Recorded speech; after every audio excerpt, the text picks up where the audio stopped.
right.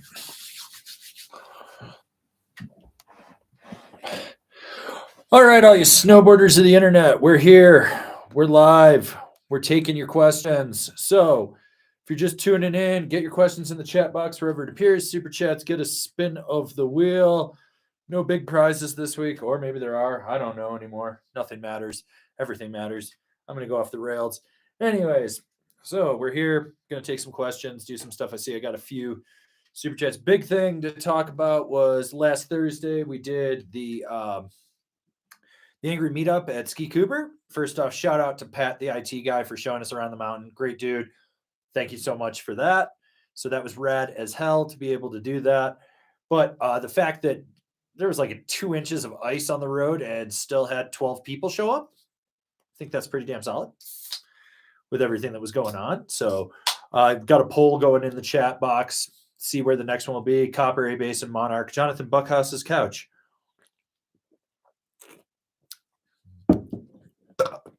All right, let's take some questions here. Let's see. Mark Evans, Angerman, the 2024 boards are starting to drop in Australia. Any new all-mountain freestyle boards that stand out? I rode the new Goliath Plus this week. That was really, really fun from Battalion. Had a really good time on that one. Let's see what else is going on. Shadowband's going to be solid. Again, there's the new Deep Fake from Ride. I'll tell you what blew my mind away, though, this week. I rode the new Gamma and Gamma APX from Nidecker, and holy shit, those, like, Nidecker has a lot of boards where you're like, it's a snowboard, and the Gamma and the Gamma APX, I was like, holy shit, these are something else. Like, that was probably one of the best asymmetrical side cuts I've been on. Those boards just perform super well. They have really good pop in them. I'll actually have because they're an early release, I should have the review out hopefully next week for those. So I got a few straggler reviews that I've got to get out for you guys. So got that, the Gimbal God Battalion binding, a slash ATV review. So I'm going to try to get that out. But yeah, for all mountain freestyle, like those Gamma APX and the Gamma APX, Gamma APX really stood out. Okay, let's see. Tibby TT, what do you think of the Natural Selection Tour duels format? I think it makes it easier to watch, and I think that's what they're looking for, is they're trying to figure out a way to make things easier to watch, and it's easier to disperse it versus you have like this 5-hour, 3-hour, whatever live stream, right? And you have to skip through all the commercials if you're watching it after, or you have to sit through it if you're watching it live. With the dual format, you're like, oh, okay, we can watch this, watch this. I also feel like it allows more people to compete, and it's good to kind of not have a stagnant competition format that really doesn't let you guys change things out and stuff like this. So it's cool to see this. I got to sit down and just watch it all at one point. I got to watch everything that's out. I've been super busy lately. Also, shout out to my boys up at Powder Tools. Carl, Zay, and Harrison came down today, so we ripped around Copper, and that was friggin' awesome just to see those guys and get out and ride with them, especially with the new guy we've got coming in, good old TC. So there is a new guy. He's been hired. The onboarding process is going through, so you guys will be seeing reviews from a new person. Eventually, you'll see top fives explain, and he'll be popping in on some live streams here and there. So just fair warning about that. Just like, I'm not going anywhere. It's time to expand. So the only way to expand on that was to bring other people. And I had a nice conversation with one of the ladies that I've wanted to bring on to do women's reviews. So she's going to be taking off to do some cross-country hiking stuff this summer. But I told her when she gets back, hit me up. Let's sit down and talk and see if there's a position in Angry for you. So if there is, we'll be doing women's reviews with her starting in the fall. She'll start riding stuff late fall and put out a few things, and then she'll hop right into the next year's stuff. So that's kind of what we got going on there. All right. Super chat from Stuff I Find Interesting. Pocket pigeon recipes. I mean, pigeons are really just the rats of the sky. So you probably just want to cook it at like 500 degrees. You got to cook out all the vermin and disease in it. Feathers, no feathers, it's your call. I mean, it's easier to eat without feathers, unless you're Tommy, because he eats whole live birds. Ugh.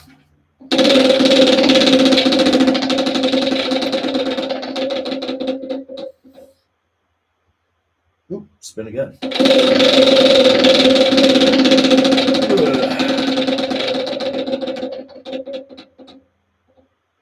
Random Tommy B fact. He actually didn't have hip surgery. He had a second stomach put in because it's easier to digest whole live birds that way.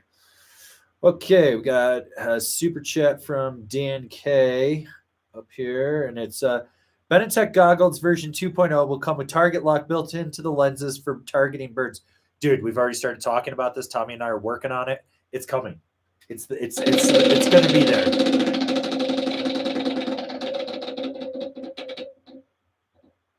Remember to drink your Malort. Okay. We got Ginger Boardman V2. Somehow bent the frame of my Ride A8. Waiting to see if I can get a warranty. But if not, what would be a good replacement to pair with the 2020 Orca? If you bent the A8, they should warranty that. I've heard of a few pairs bending, but not like an overly large amount. Bindings that I would pair with that Orca, if you're coming off of an A8, you can get that new release Union Force, not the old, like the Force OG or the current year Force, but the early release new one. I think that would work on there. I would look at like maybe like a Nitro Team Pro, bent metal transfer, maybe a Core Pro if you wanted something a little stiffer. A Now Select Pro as well. That should give you a few options. All right. Okay, we got Ian with the super chat. Just supporting the channel. Hashtag spray skiers. Always spray skiers.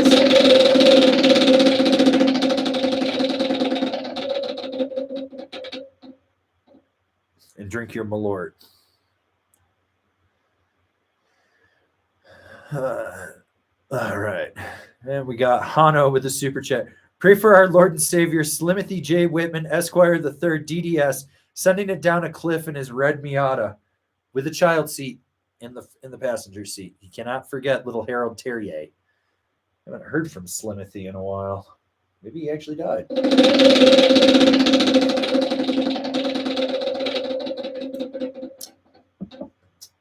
Ooh, and shop local. So shout out to one of my local shops, Powder Tools. Also, shout out to Charlie at Holy Stokes in Pennsylvania. Dude is just holding it down in East Stroudsburg, PA. Like, if you're in Pennsylvania and you want to support a little shop, go check out Holy Stokes. They don't have the biggest selection, but Charlie's a great dude. I'd really like to see him sell some more stuff, so give them a shout. All right. We got RJ Gould. Thoughts on Ed Shred's giving Fuckhouse an interview? People keep tagging me in it. And I'm like, I don't know, but the funniest part is they always tag me in the one where he talks about being vibed out at Copper and people throwing snowballs. And I was like, you can't play the victim when you victimized yourself. You are dealing with the repercussions of your actions. These are your consequences. You did this to yourself. This is it. But the way I looked at it, as I explained to my mom, I was like, it's like kooks interviewing kooks. I was like, does nothing. Both of them suck dicks with their buttholes. Fuck them both. Like, and stop tagging me in it. I don't care to see it. I don't give a fuck about either of them.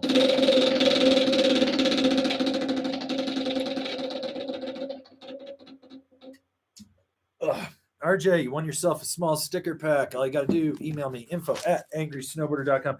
Also, for anyone that's complaining, crying, doing anything about where their sticker packs are from the previous live streams, everything's been mailed out. I had some guy email me like 17 times in 3 days and leaving comments. And it got to the point that he was spamming comments so much that YouTube blocked him. So, yeah, if you're going to be that guy, just like see yourself out. I really don't give a fuck about you. I can't do anything more. Once it goes to the post office, and FYI, Summit County Postal Service, they're supposed to have 70 employees. I think they have less than 30. And the guy that drives the truck out with all of our outgoing mail quit like 2 weeks ago. We're kind of fucked. I drop it off. We have a post office box They got hit by a car, and because it's the door is bent and only a postal service maintenance person can open it, people have been putting their mail in there since before Christmas. It still isn't open. I have a friend that literally got a package that was post dated the 23rd of December last week. So shit's out there. I'm not going to fucking pay to FedEx you fucking 3 stickers. Deal with it, people. Okay, let's see. All right, we got one here from Undead. Need an alternative to the GNU Headspace. Looking for a camber dominant, lightweight, nimble, and super poppy. Been thinking about the ride algorithm. Is that a good choice? And what else would you recommend? Well, the Headspace is a true twin, and the algorithm is directional twin. Yes, it has a lot of pop to it, but if you're looking for a true twin with a ton of pop right now, camber dominant and lightweight, go check out that Nidecker Gamma. Like, it's asymmetrical twin, and since you're on the Headspace, you're used to that or you were looking at that Headspace. It's got that asymmetrical side cut. I think the Gamma's side cut is better, and when you load that board up, it springs. So yeah, there you go. All right. Okay, Anthony Hawking. Is the bad East Coast season affecting board sales? I'm selling off returning unopened gear I bought back in the summer. Is West Coast making up for it? Dude, it's crazy. Like, there's a ton of people buying shit on the East Coast because they're just flying out west and they're just like, I need stuff. Sales, I mean, it does hinder sales. I was talking to Nate, the owner of Marhar, and he's like, people come into the showroom because they actually have a store at their Grand Rapids factory. They have a little showroom store at the front. People come in, look around, they're stoked, but they're like, dude, this season's a wash. And I think like Michigan's probably going to close in the next 2 weeks, maybe 3. East Coast, same thing. Like, someone sent me a photos of Ski Liberty, and I don't even want to call it the white ribbon of death. It's literally just like you get off the lift and it's maybe 3 boards wide if you were side slipping all the way back down. And I'm like, how, like, fucking kudos for them for trying, but I'm like, God damn, talk about a rough year for the East Coast. Like, but I do think sales have been affected to a certain extent in some places, other places not so much. So yeah, that's kind of where we are.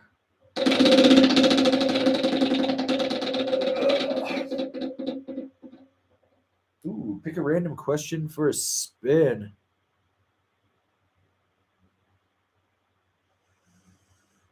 All right. C Story 333. Hey, Averin, how many days on average on the mountain until you should restructure your base decks? It's not about the days. Flip your board over. Thumbnail. Run it from toe edge to heel edge back and forth, and you should hear like a little, it's kind of like a zipper effect. You can do it with like a piece of plastic like this too, like a little piece of plastic. You go back and forth, and if you hear it, it's good. Like, you can run your hand across. The big thing would be you might need to base clean your board just to feel it. You might have some gunk and shit stuck in there. So like, base clean your board, let it dry, do that stuff, and then feel it and see if there's anything there. That would be the way that I would look at it to get things done. So.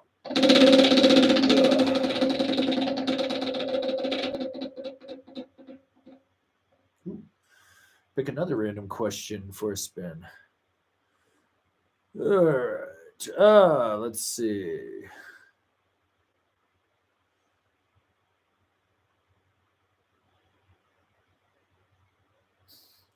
Brandon Adkins, like my Solomon Craft, solid at everything freestyle, but is there something similar and more stable? Not worried about price anymore. Oh, there's plenty of stuff.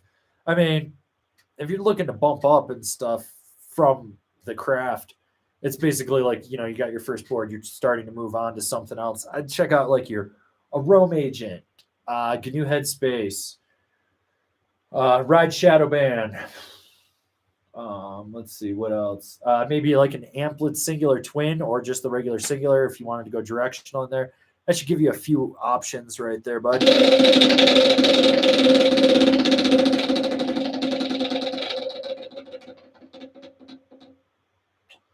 Random Tommy B fact. He sleeps hanging upside down.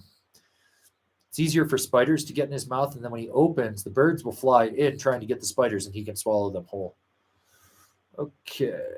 Let's see.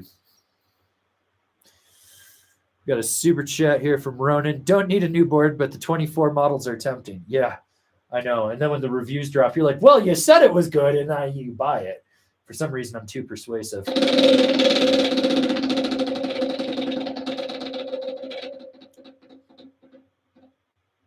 Oh, pick another question. That one's going off today. Okay. Let's see.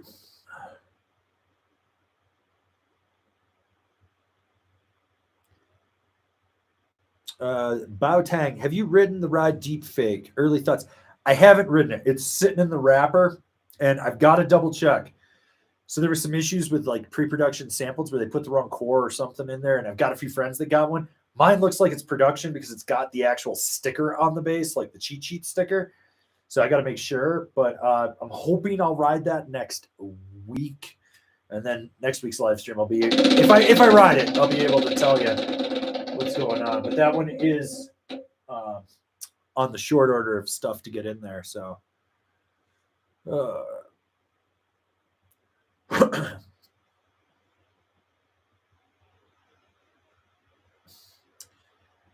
Okay, I haven't say if I put some forward lean to help heel carve, then my front foot palm is pressing too much, and after a while it hurts. Suggestions: aftermarket footbed, if you don't already have it, decrease the amount of forward lean that you have. Change your forward front foot's angle because you could have it too far angled. You might need to rotate your high back as well.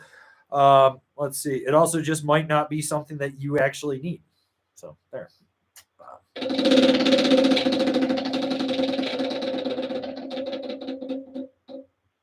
Spin again.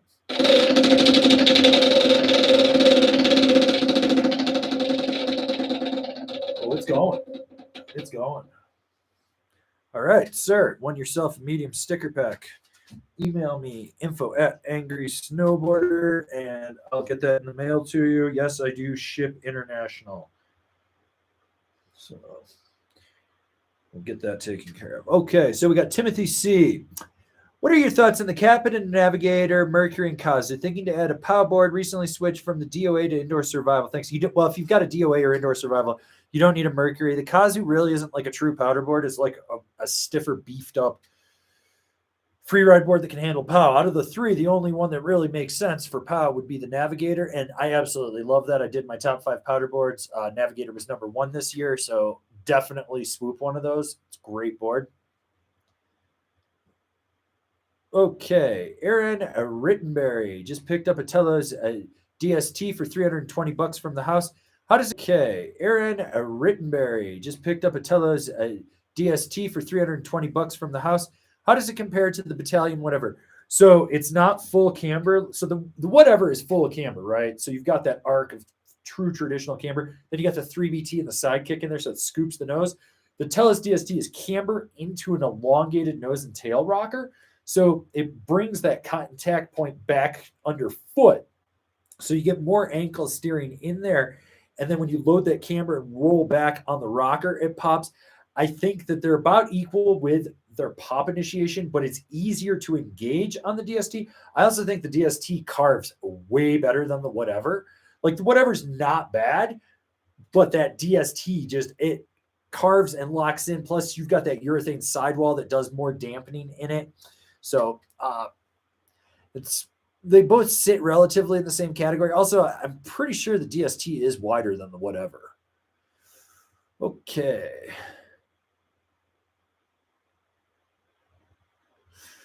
All right, let's see.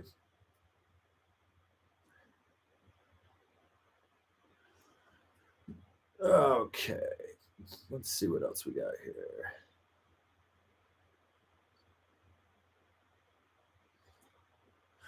Matthew Barrett. Hey, everyone. Why has High Cascade partnered with Kevin from Snowboard Pro Camp? I can't see what's in it for High Cascade to collaborate with Kevin. Money. It's literally money. People are going to, he's there every summer.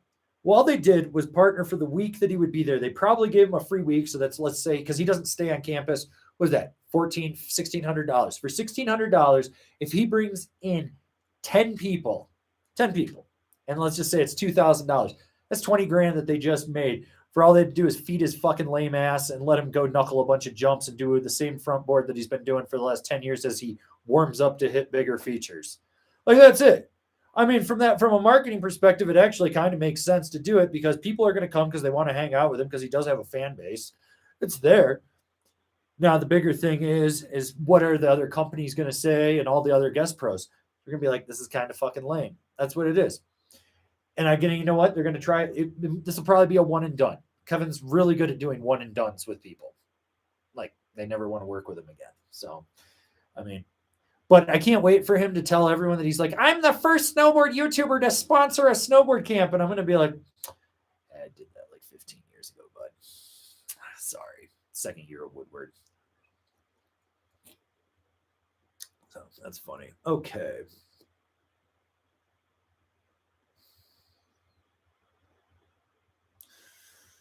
All right. Let's see what else we got going on here.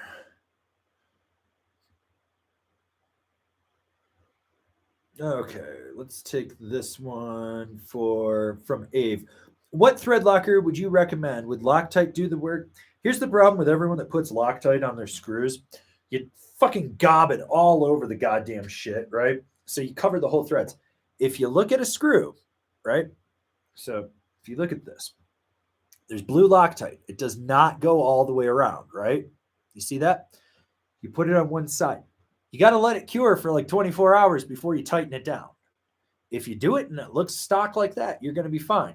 If you're really cheap and in a pinch, grab your girl or friend or whatever's clear gel nail polish and goop some on there. Put a little super glue in there too. Let me tighten it back down. I mean, there you go. All right, we got DJ Happy Bird 13. Have you ridden the Union Felkers? Thoughts on them? I haven't, and I forgot to ask for a pair.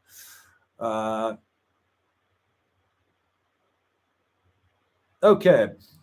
Gonzalo Sanchez. How do you know if a board is holding you back? I have a 2021 Rosinal Templar, which seems more a beginner board, but I'm solidly intermediate now. If you're asking the question, it's holding you back. You've already made up your mind. It is. It's time to move on.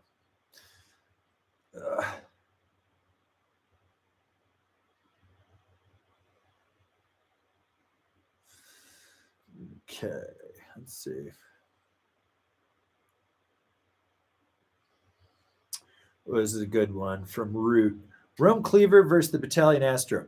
Same chassis, heel cup, base pad. The difference is the foot pad in the Astro is thicker and more damp, right? So it's a more damp binding. Then you got the difference in the straps. The straps are thicker on the Astros. The highbacks have similar flex to it. If anything, the Cleavers is actually stiffer in there. But basically, you got two bindings that just have, I mean, it's the best analogy to look at it. It's like a Mercury Sable and a Ford Taurus. They came out, they're the fucking same car. Different badging. That's it, with minor tweaks for upgrades to it. That's the best way to look at it. All right. Okay. Let's see. Super chat here from the Send It Syndicate. I bought a pair of Malavita ESTs for $70 and have started to look for a 3 to 5 year old Burton board and free ride with them. What should I look at? Better yet, why don't you find an Endeavor or a Signal? Like a Signal, yup. It's a really good board. And that does have the ICS track. Or an Endeavor. Like if you could find an old Maverick from Endeavor, fucking solid. If you can find an Archetype, fucking go for it.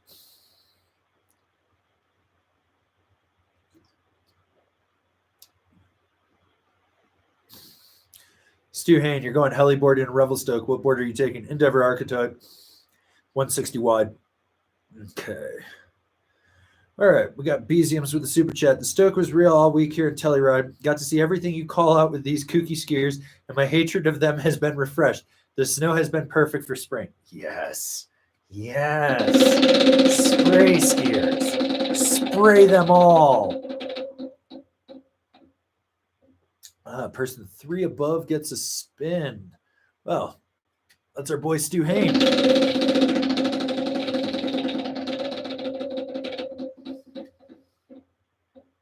All right. Well, Stu, win yourself a small sticker pack courtesy of Kevin B's here. So, email me info at Angry Snowboarder and I'll get that in the mail. I don't know, week, 2. Could take 5 weeks to get there. Okay, Patrick Elsner. Looking to upgrade from a 2020 Jones Mountain Twin. I'm looking for a quiver killer for deep carves, trees, powder, and all mountain cruising. Been looking at the Karoo Trandy Finder, the Jones Hovercraft 2.0, Mind Expander, others. Okay, so you want to do deep carves, trees, powder, and all mountain cruising. Out of those 3, that Mind Expander is the best choice, especially because it's camber. Don't get the old one with the flat rocker in it. Get the one that's straight camber. So, yeah. All right. And we got another super chat from RJ Gould. Spread the Stoke. Donate my stickers to your favorite. I'm going to give them to a snow carny. Just going to leave them with one of the guys over at Copper.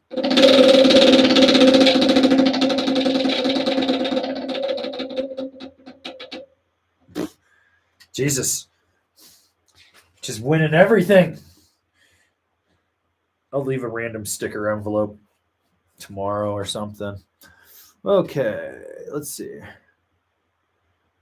Dr. Guacamole, PhD. Where'd you start riding? Holiday Valley, New York. Actually, take that back. It was actually Hollymont was the first place right next door to Holiday Valley. But yeah, East Coast. Okay. Oh, this is good. David Dixon, what's the most useless niche board you've ever come across? Something that only 6 people would need, and 5 of those would be buying the wrong board anyways. The Libtech banana hammock comes to mind. Reverse side cut. There's a guy at A Basin riding one on groomers, and I was like, I don't think he knows it's got a reverse side cut. Like, that thing is only for 12 inches or more. Either that or he bought it because it had the Travis Rice name on it. I'm not sure, but yeah, that one comes to mind. Or the Soul Stick Pocket Rocket, which is hands down the worst snowboard I've ever fucking ridden.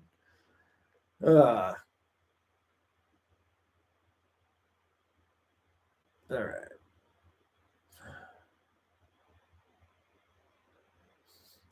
Grant Christopher, going to be doing a gnarly 12-hour drive from the middle of Oregon to Mammoth on Saturday. A lot of snow-covered mountain pass roads. What's the best way not to die? Southbound and down, loaded up and trucking. You're going to do what they say can't be done. You got a long way to go and a short time to get there. Watch old bandit run. Probably meth.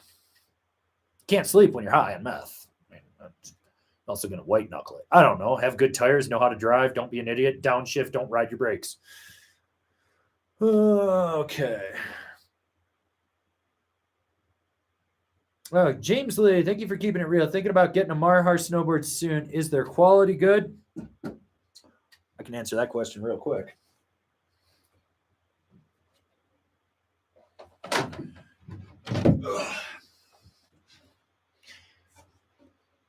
That's a Marhar with an Angry Snowboarder logo on it. I don't put my logo on shit. So, that answer your question? They're solid. And that's a custom 1-of-1 lumberjack. So, yeah. Ugh. Let's see. Okay.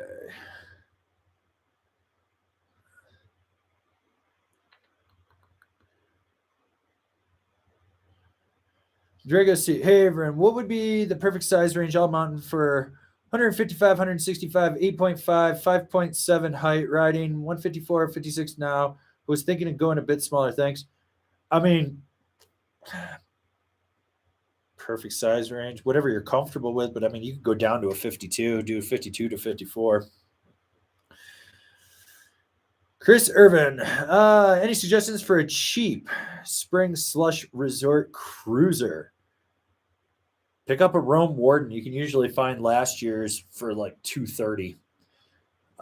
Yeah. Okay.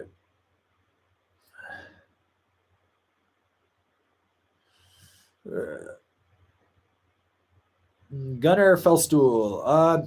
Have you ridden the latest iteration of the Nitro Pantera? What are your thoughts on it for aggressive carving board? No, since the last time I rode it, they changed. They do. They changed the camera profile, like making it longer. They changed something. They tweaked something in it, and that's not a board that I get enough requests to warrant asking for. So I probably won't ride that for another year or so.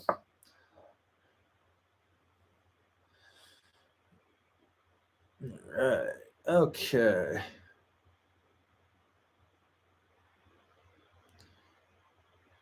All right. So we got Brandon Adkins with the super chat. Thank you. Progressing fast. Thoughts on posting your amateur video of my riding? Is it annoying and poser like? Why would I post anyone else's videos? Like, no, I don't need to post that shit. Keep it to yourself. I don't know. You can put it out in the world. I'm not going to put it out in the world. Ugh, I'm not putting anyone's fucking shit out.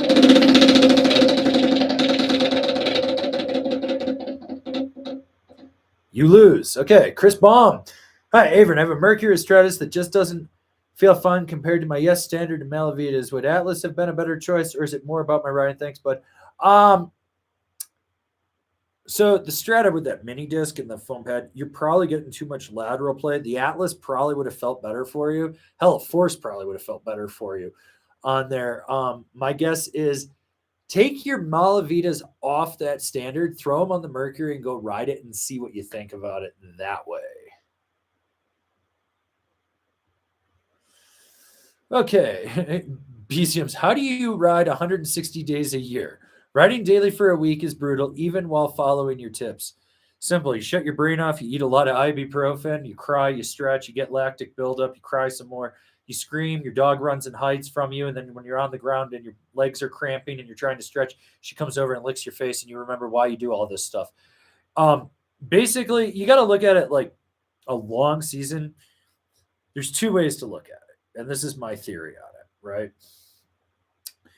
Like a lot of people try to take like the I'm an athlete approach to it. No. Snowboarders are fucking professional wrestlers. That's really what we are. We're fucking doing weird stunts to entertain people. That's it, right? Got our flashy fucking outfits on. You got to take care of yourself, but you also got to know your limits, and you also got to know when to take a day off and when not to and stuff. Like I can't do 7 days a week like I could when I was in my early 20s, right? I ride 5 days a week, Monday through Friday. That's it. Like 4 days already this week. Almost every day I've ridden POW too. But I'm conditioned for it. But I also know that it's like you don't do first chair to last chair. Like there's a window of optimized time that you can get. Like I'm usually done. If I start at 9, between 12 and 1, 3.5, 4 hours, solid, because I know I'm going to ride again tomorrow, and the day after, and the day after, and the day after, and stuff. That's the whole big thing. A lot of stretching, a lot of taking care of yourself. Mobility Duo has a lot of great exercises that'll get you stretched and strength trained too. But the other thing is I got 26 years of conditioning myself to this. I'm just sort of like, oh, this is normal. Like a lot of people don't know what's going on with that.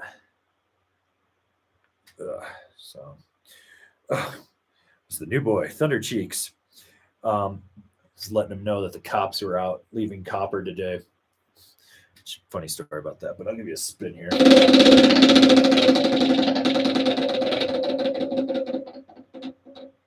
You lose.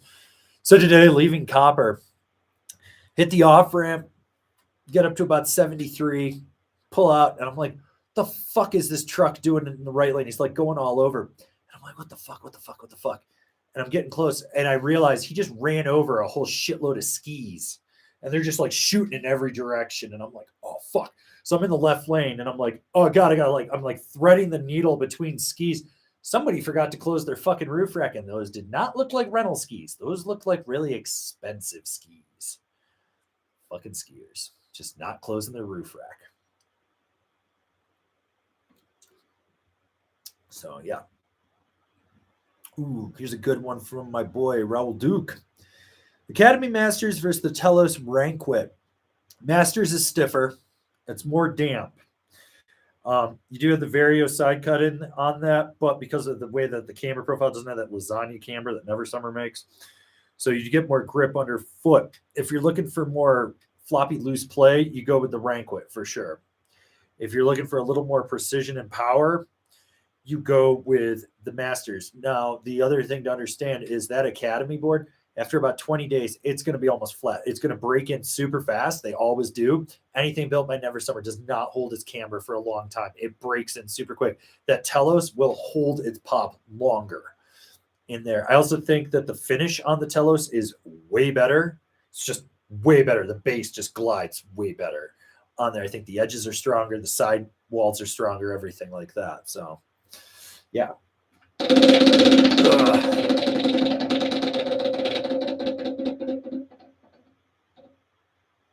Watch out for mallards with mullets. Tommy will eat them. Okay, let's see. Joe Gunn, does the Rome Vice Bindings pair up well with the Solomon Dance Hall? Hell yeah, that's a great setup. Jason Robertson, how much pow is considered too much for an overnight dump? Because, damn, 3 feet is definitely working. 18 inches is the ideal number. I've come to this conclusion. 2 feet you can get away with if you're riding a little bit steeper, it goes faster, but 18 inches is the magic number. It's not enough that it's going to kill you, but it's enough that you get that float, and with everything underneath, you're not really going to sink down and compress on it. When you start to get to 3, 4, 5 feet, it just becomes such a friggin' workout. Yeah. So, Undead, what sizes does the Nidecker Gamma come in? Only a 157. So... This shitty snowboarder. Do you hate step-ons? I think they're fucking inferior. Let's see.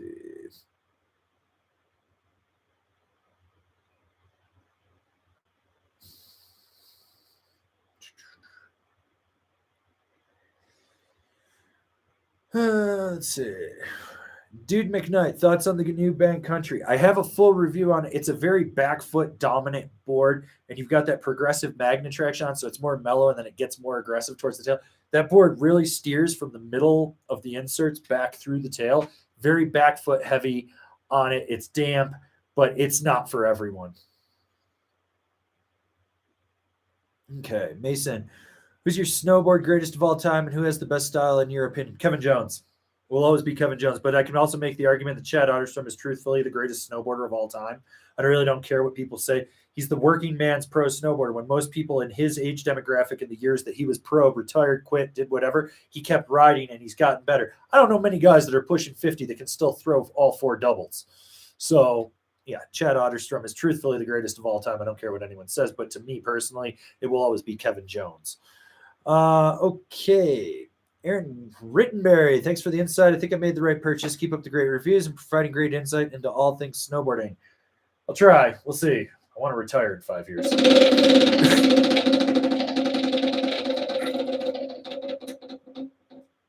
Ooh, pick a random question and give it a spin.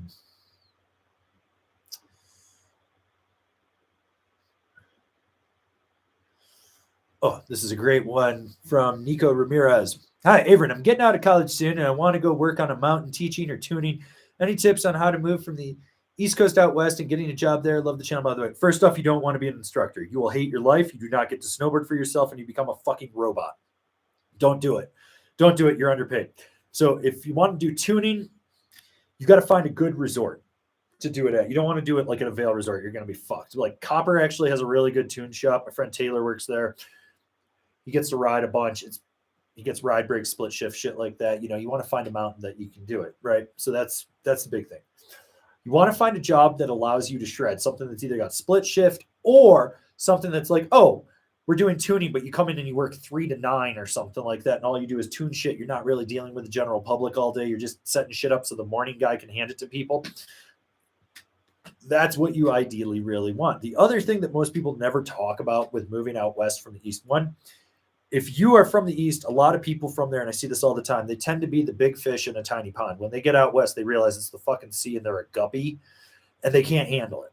You have to be comfortable with who you are, because generally what happens is when you move to a mountain town, the first 10 people you meet become your closest friends, and some of them are shitbags.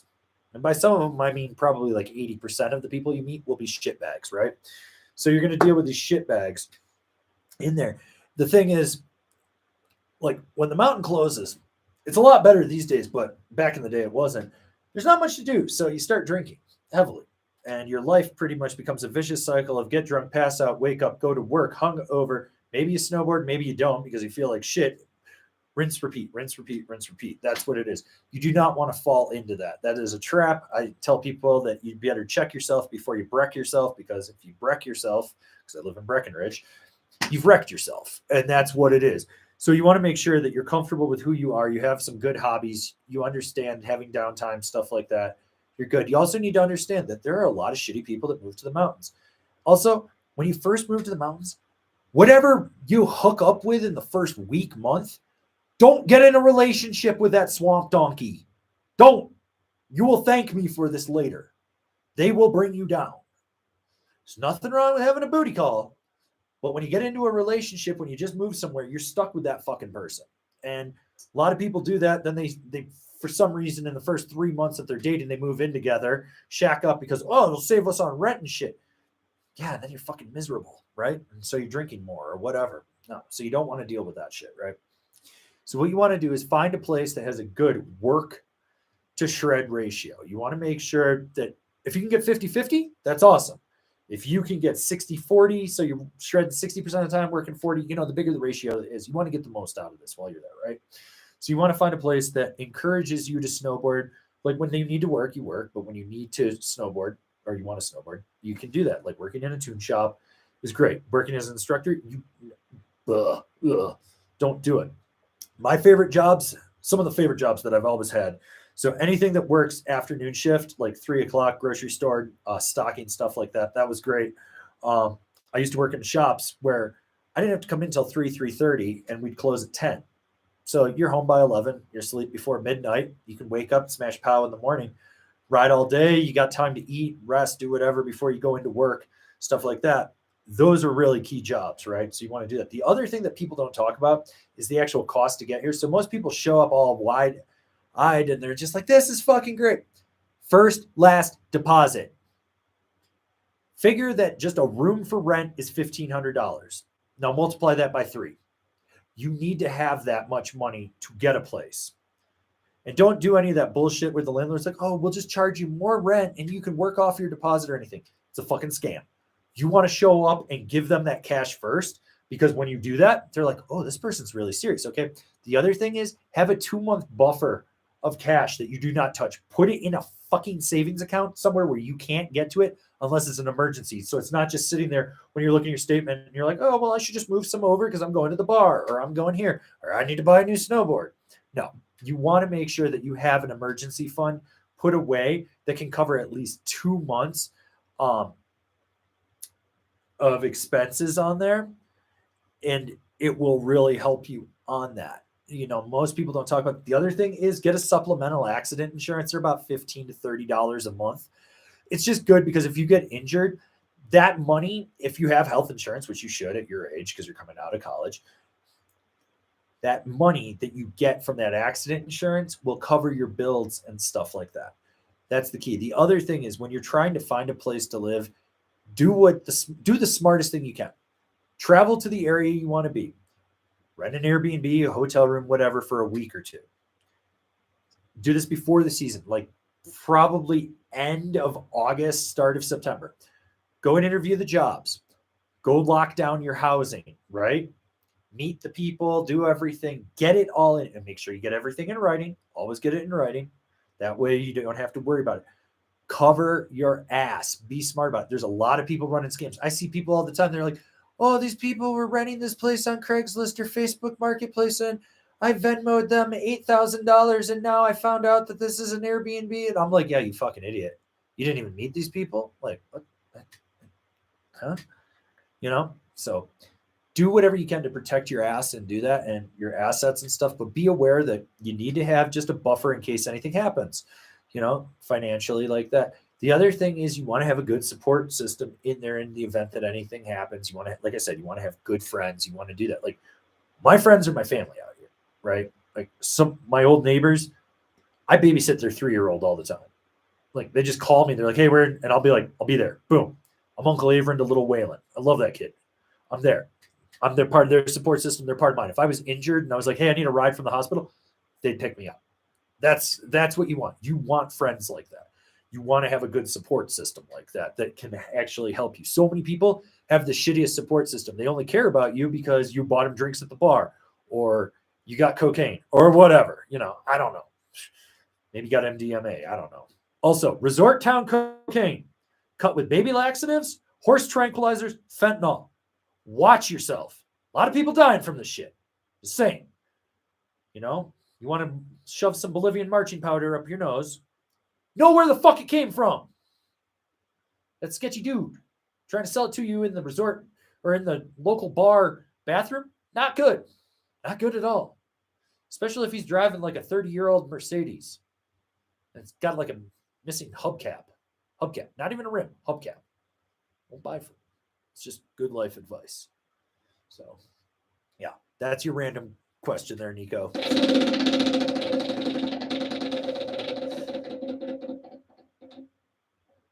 Ugh. And I think it's hilarious that my friend Graham is in here and he's like, can you babysit my kids? I've met your kids. They're adorable. Yes, I'll babysit them. Okay. Got a super chat here from the Send It Syndicate. Didn't get a spin. Fine, I'll give you two. Here. One.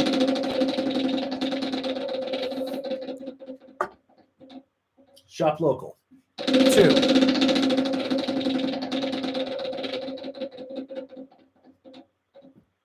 Shop local again. Boom. All right. RJ Gould for the hat trick. Oh, God.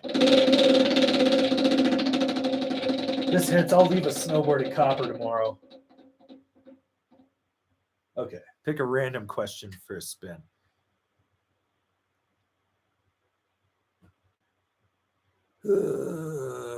That's a dumb question.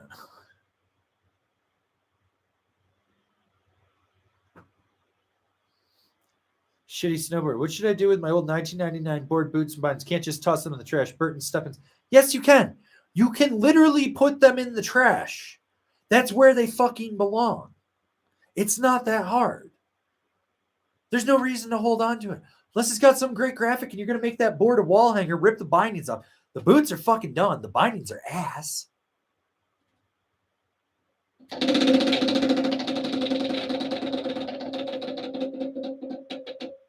Loser. All right. Gonzalo Sanchez, directional taper intermediate for groomers. So I would probably look at like a Karua pencil because it's not super aggressive of a board. That's a really good one on there. Jones Flagship's another one to check out. Let's see. Depends how much taper you really want to go with, but I would also like Amplit's got a few in there that you could probably look at, like maybe a Soli Grail would be one to look at too. So that should give you a few options.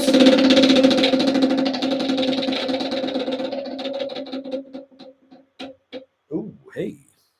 All right. Gonzalo, you won yourself a jumbo sticker pack. Shoot me an email, info@angrysnowboarder.com with your mailing address, and I'll drop that in the mail. I don't know, in the next week or so. It'll get there in the future. Okay. All right. We got another super chat from Hano. Spin for stickers. Took the signal tail gunner for some packed pow riding at rips. Waiting for fresh pow to really get gnarly on it. Thanks. Yeah, just so everyone knows, he won a snowboard like 2 live streams ago. Maybe it was 1. I can't remember. I give away too many snowboards. Too many. Ooh, pick a random question. Give it a spin. Let's see what we got here.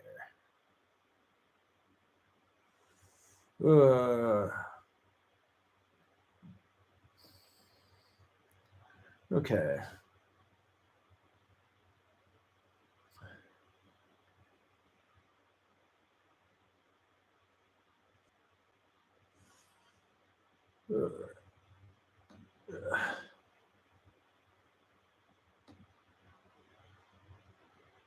No, let's fucking get rid of that guy. Okay. I don't know what that is. Let's see. Where were we?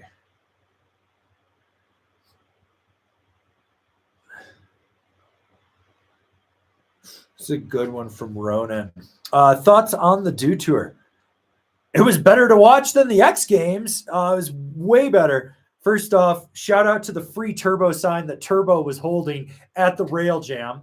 That was amazing. So for anyone that doesn't know, Turbo is one of our little resident shit kids. Love him, but he's a little turd. Not gonna lie, he got banned from Copper for 2 years for spraying a skier family. I'm all for him doing this. So, free Turbo. So that was really good. The Snowboard Jesus is less than Todd Richards sign was also amazing on there. But the live streams were way better. Riding was solid. It's like, it was just another contest, but it wasn't like a shit show spectacle like the X Games wants to be. It was just better. It just felt like more confined. It just, the riding felt better. The people there, the personalities, it felt like snowboarders were running it. That's the real truth of it right there.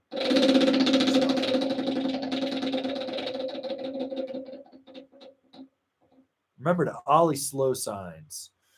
Okay. Let's see. Damn, I am way out in the weeds here. Okay.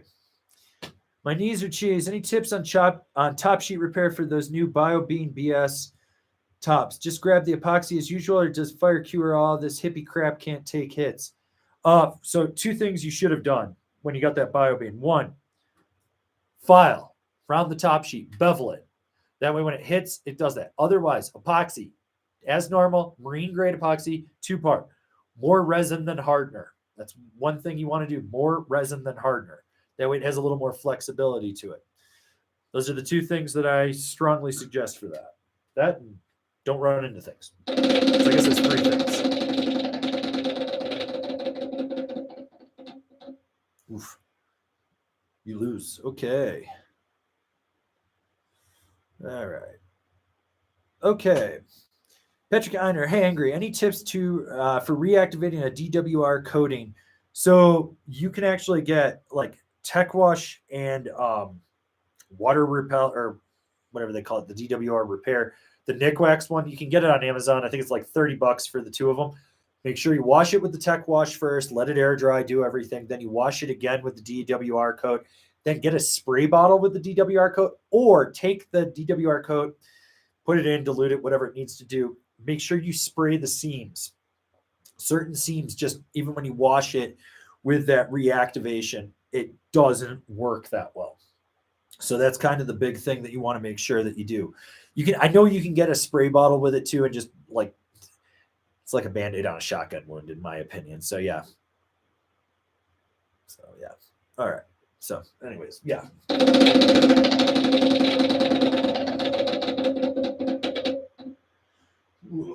Drink that Malort.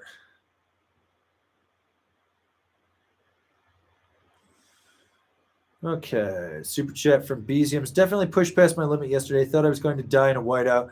Windy climb to a chute at high elevation. Best terrain I've ever ridden. But was questioning some things for sure. If you're not questioning yourself sometimes when you snowboard, I feel like you're not scaring yourself enough. There are days when I'm like, why the fuck am I doing this? Just comes through. Like, it doesn't even come through my head. It just comes out of my mouth. And I look around and I'm like, what the fuck am I thinking? I am a fucking moron. Also, yesterday, killer powder day at A Basin, just so everyone knows. Total sleeper powder day. Subscribe or else. Okay, we got a super chat here from Scott Johns. Thanks for the Rome National recommendation with the katana. So good. I'll be spraying skiers at Snowboard, Solitude, and Brighton next week. Let's ride till July. The storms keep up. We're definitely going to be riding until July.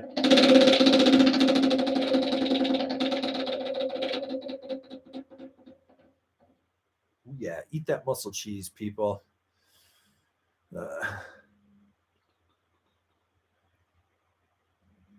Okay, this is a good one from Berto. Does the Union Ultra have a surfy feel like the Contact Pros? Essentially, the Ultra is the replacement to the Contact Pros. It's got more dampening, still has that mini disc, but you get a lot of play on it. So you get more dampening with the same amount of play, which basically makes it a better binding because your feet aren't just getting hammered from the lack of dampening on the Contact Pros. Oh, wait, I don't need to spin that. Okay. All right. So Carlos Enriquez, our resident moderator. What's up, fam? Sorry I missed the meetup. Angry. I made up for it by calling in my son from school and took him on his first official pub. You are the father of the year. Calling your kid in sick and taking him to Smash Pow.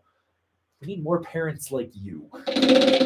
My mom used to do that back in the day. She'd just be like, hey, you're not going to school today. And she would just like put me in the car and take me to the resort and dump me off and eat your muscle cheese. It was awesome. All right.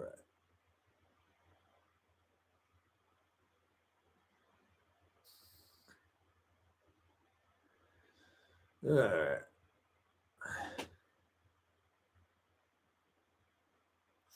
Jason Robertson, what's your opinion on the Giro goggles and try to pair on at the same time with some Smith and Oakley's?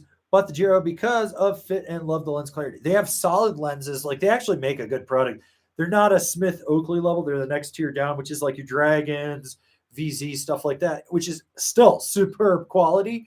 So yeah, the big thing is fitting perfect. Oh my God. Is this just a fucking troll question from Keon Ulmer? New to the channel, love your content, by the way, very dope, but I just got to know why you dislike Bunkhouse. Laughing my ass off. Kid is pretty goofy, but don't get me wrong. He's a fucking poser-ass motherfucking kook. Oh, I'm a professional snowboarder, but when people call him out for calling himself that, I never said I was. Everyone else called me that. The kid plays the fucking victim role for the shit that he creates. I don't have a problem with him making shitty-ass fucking vlogs, but he's not a fucking expert. My favorite quote that he's ever said was, I've never ridden camber. I've been riding for 20 years. The fuck? He's so contradictory, dude. My favorite, like he's just such a fucking kook. Like, what the fuck, dude? Just fucking own up to this shit. You want to be part of snowboarding? You want to be in the snowboard industry because you say you want to change it? Then do the right thing. You don't do the right thing. His whole fucking video of him promoting Fireball. Your audience is 12-year-olds. What are they doing? Going to Target and fucking stealing the malt version of it? Cool. Awesome. Oh, I drink Fireball when I'm done. Bullshit, you fucking Bible-thumping douche canoe. You fucking always admit that you never drink, you never do this, you never do that. You're a fucking hypocritical, lying asshole. You're a piece of shit that didn't learn how to read till you were in the 5th grade and you were homeschooled, which tells me your mom doesn't know how to read, which means her parents probably don't know how to read. Generational illiteracy. Like, what the fuck? Seriously. Oh, and you're going to go on Ed Shreds and, oh my God, I'm getting vibed out at Copper. You are getting vibed out because you created that. Why is it that I can ride there every day? People recognize me. I have no fucking problem with it. I don't get vibed out. Tommy Bennett doesn't get vibed out. Casey Willax doesn't get vibed out. You get vibed out because you bring it on yourself. You mediocre piece of shit. You fucking suck. Admit it. Fine. You've gotten a little better at riding freestyle. Good for you. Doesn't matter. My favorite is like, you start talking about backcountry. Good friend of mine, level 3 guide, reaches out to you to be like, hey man, I see you're in Colorado. I'd like to help you. You know, you're saying a bunch of stuff. And his response is, well, it doesn't really matter. I've got a big audience. Like, blow me, you fucking piece of shit. And don't ever put Jesse Dennis in fucking time out, Carlos. That is a homie. He can say anything he fucking wants. He does all my artwork. So, sorry, just saw something in the chat. Got to fix that. Don't ever put Jesse in a corner. So, you know, that's, yeah, Jesse does not go in the corner. Sorry. That's a very, very big thing. Guy does all my, so yeah. Actually, fuck it. He's a standard moderator now. Jesse's a moderator. Bam, done, over with. But yeah, so to go back to this, why do I fucking hate him? Because he's a poser fuck. He creates dangerous things in his own self. Oh, I got fucking yelled at on a Saturday for going through a slow zone at Keystone. Everyone fucking knows it, you fucking retard. The same thing has happened to so many people. You don't want that to happen. Yeah, he's got to go play the victim. They threatened to take my pass. This is my livelihood. Fuck you, you fucking wanker piece of shit. Pay your fucking taxes. Be a better father to your fucking kids. Like, fuck, your kid's what, 5 and doesn't even know how his ABCs? Because you're a fucking illiterate. Like, fuck. Seriously. Piece of fucking shit. He's scamming everyone. People don't get it. Oh, I'm going to promote some fucking Amazon goggles. You know why he promotes shitty fucking brands? Because no real brand will fucking work with him. Why will no brand work with him? Because he's a fucking kook. I'm going to save the snowboard industry and blah, blah, blah. That motherfucker would quit snowboarding and go to skiing like that. And if it wasn't skiing, it'd be video games. If it's not video games, he'd probably do the car culture. He'd do whatever. That motherfucker doesn't give a fuck about anything in snowboarding. All he cares about is making money so his stupid cunt-ass wife can go on Amazon and blow their fucking money. Yeah, Bobby, you fucking piece of shit, you evil bitch.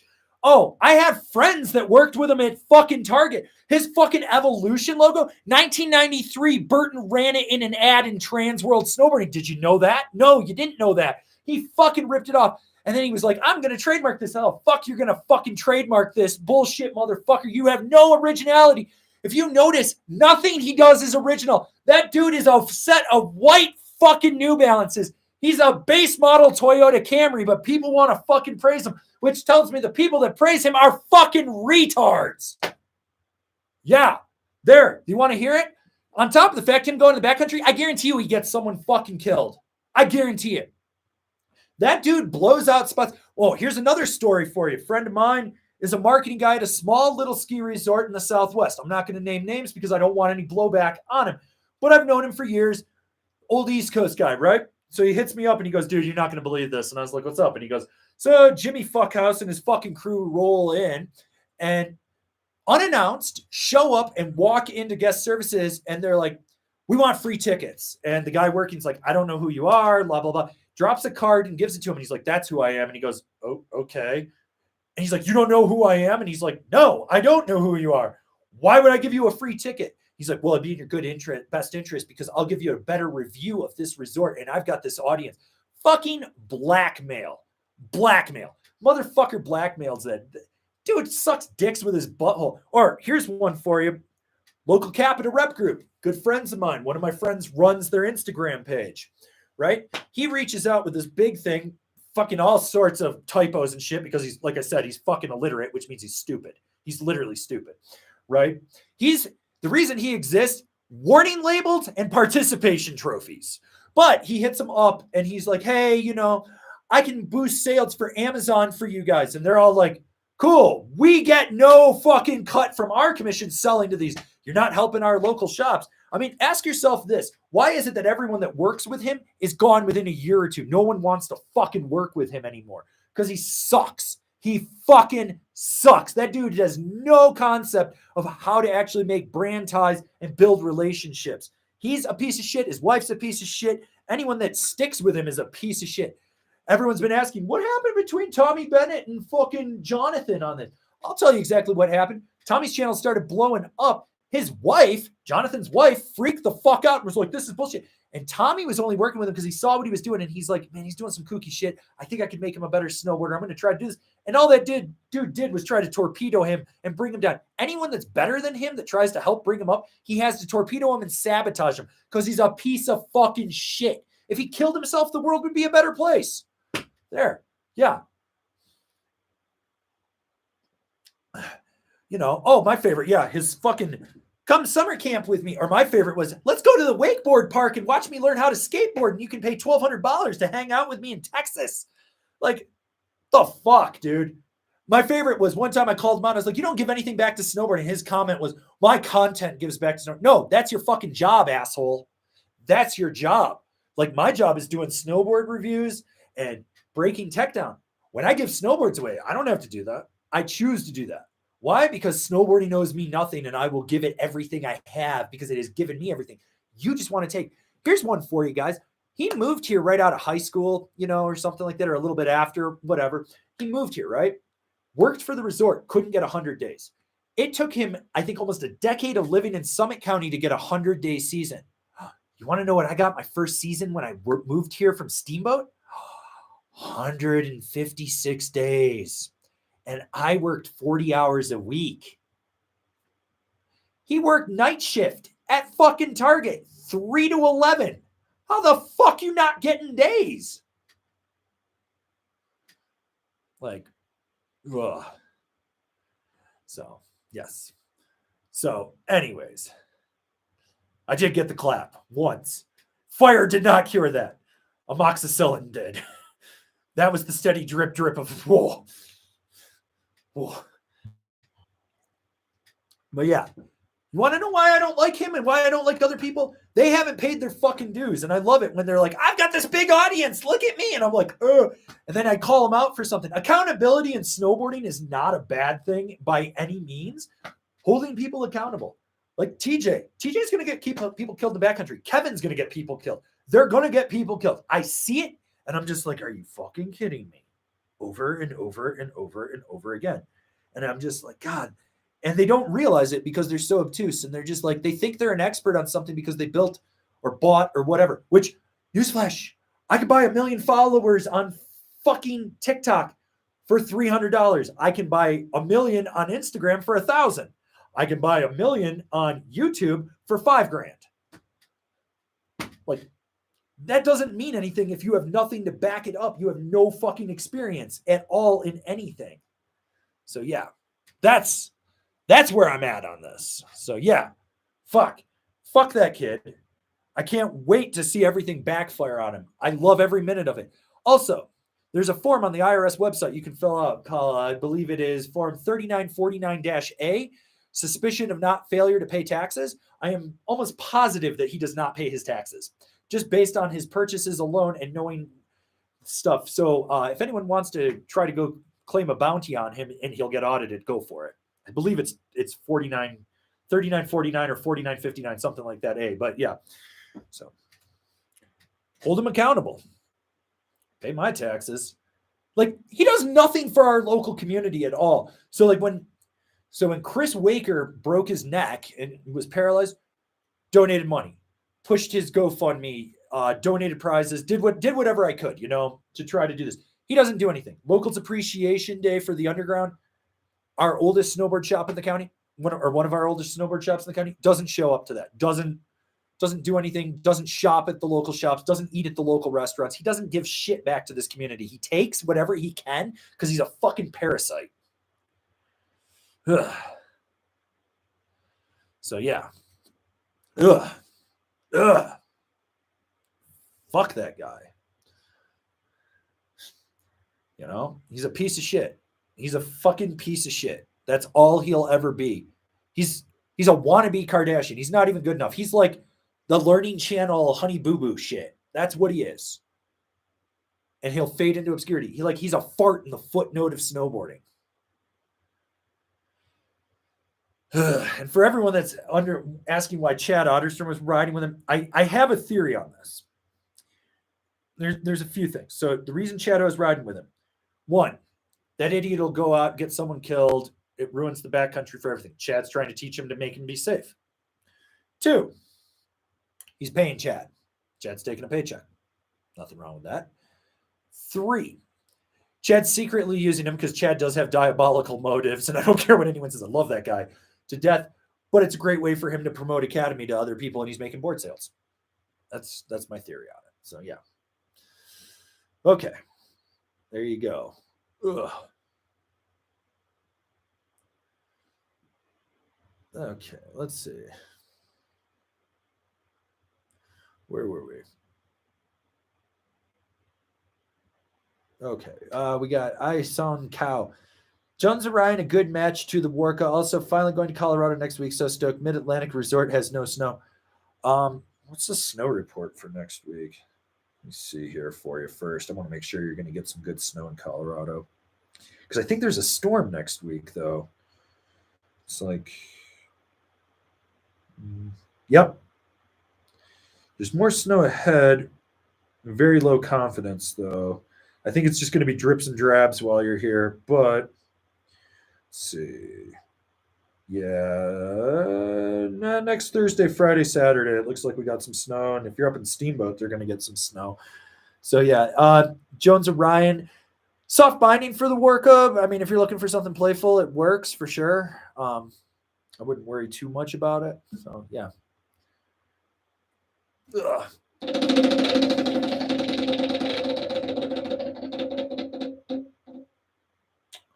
All right. Want yourself a small sticker pack. You know how to claim it. Shoot me that address and I'll get that to you. Yeah. So. Okay. Stuff I find interesting. COVID helped with keeping kids away on snowmats. Remote learning is great. Less people, less skis, less anger. Oh, fuck. They all moved here. Swear to God. So many fucking kids. Ugh. You lose. Okay.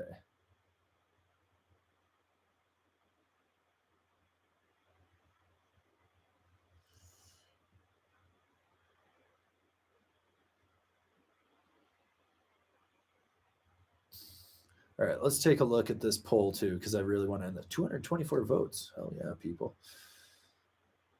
Uh,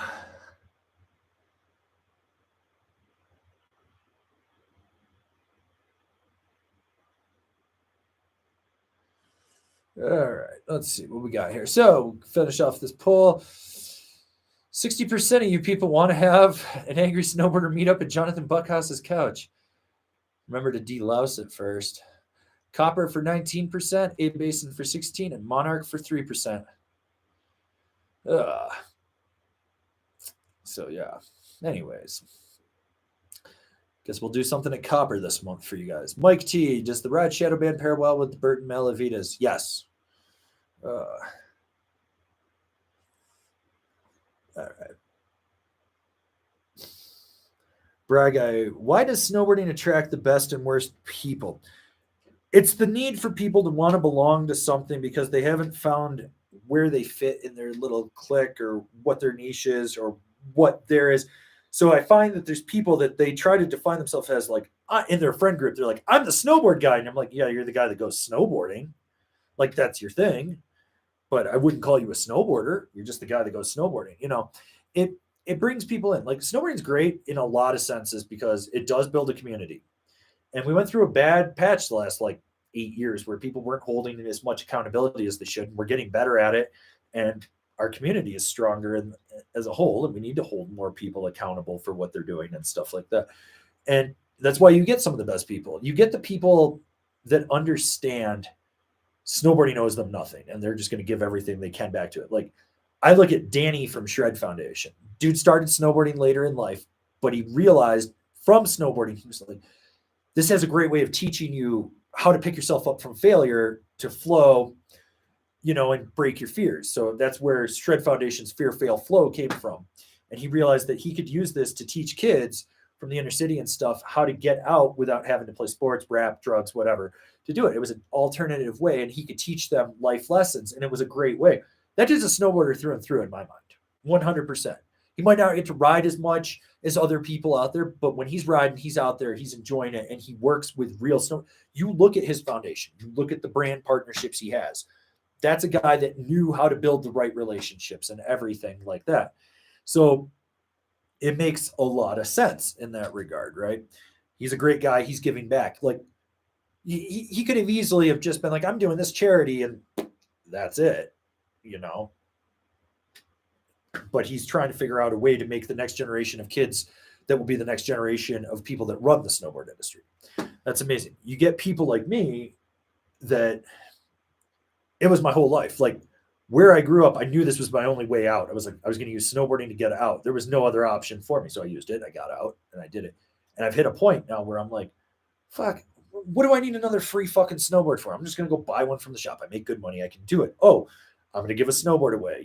Like opening day at Copper, I left that snowboard. I left that Signal Park Pro, right? That actually went to a lifty at Copper. His name's Dan.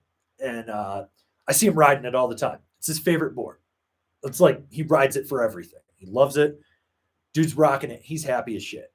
And I'm like, dude, that's what I want to see. I want to see people like that. Like you give someone something, they go and they do it and they do it. But because I did that, that guy will always give something back to snowboarding. I see it. I see how he just treats it, his friends and stuff. Like he gave a set of bindings that he could have sold just to another lifty at Copper that was just like, hey, I need some bindings and stuff. So yeah. Yeah. So, anyways, okay.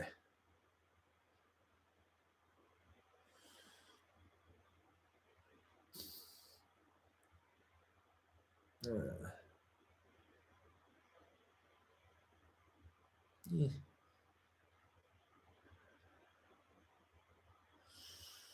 Okay.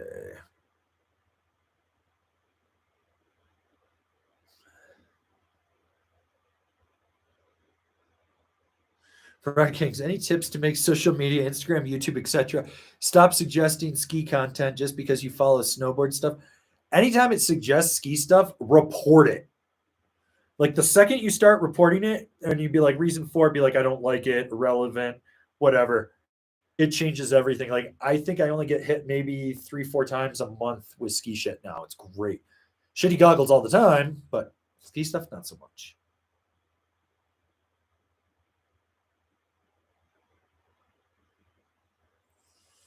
All right.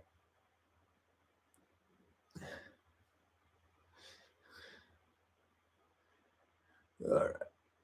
All right. Jeff Wyatt, hey everyone, was looking to get a short fat swallowtail, narrowed down to 3, the Rosinal Sushi, K2 Special Effects, and the Amplit spray tray. I weigh 165, 5'5" with a size 8 foot, and I have 11 toes. Which do you think? So it comes down to, do you want a really functional swallowtail or not? So the Sushi is a non-functional swallowtail. The Special Effects is kind of a functional swallowtail. Spray tray is more of a functional swallowtail. If you're looking at flex, it goes like this, stiffest to softest. Special Effects, Sushi, spray tray in there. And each one serves its purpose. For more low angle pow, I think the Sushi is actually the best of the 3. If you're going to be crisscrossing groomers and you need something that can actually carve, the Special Effects is a little bit better. If you're looking for something that's a little more buttery, like you want to do pow butters, then it's the spray tray.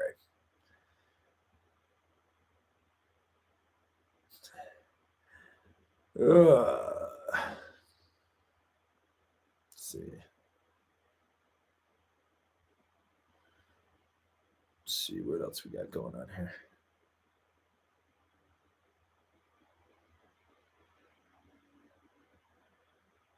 All right, let's see. Damn. Okay. Man, I am out in the weeds here for sure.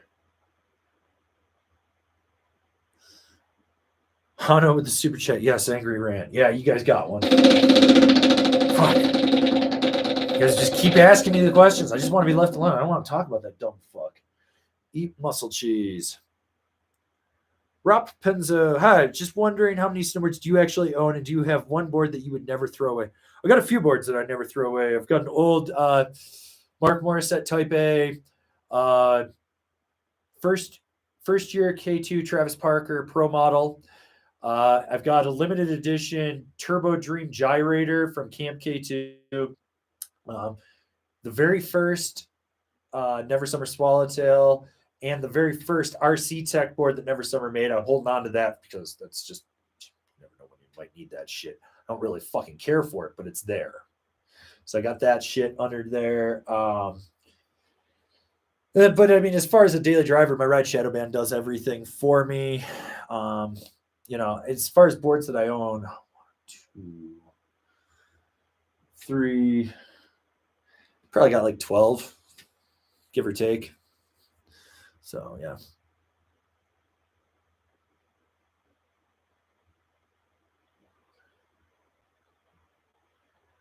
JB, hey, Averin, can you recommend a Battalion or any other brand that does 3BT board for spring slush? Already own the Evil Twin and love 3BT. Get up friggin' Party Wave, dude. Boom. All right.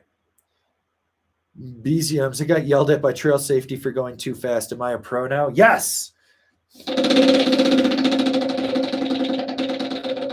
You're a professional nuisance.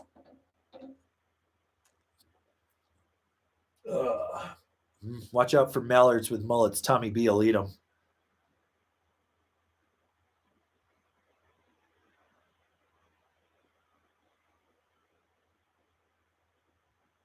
Okay, let's see.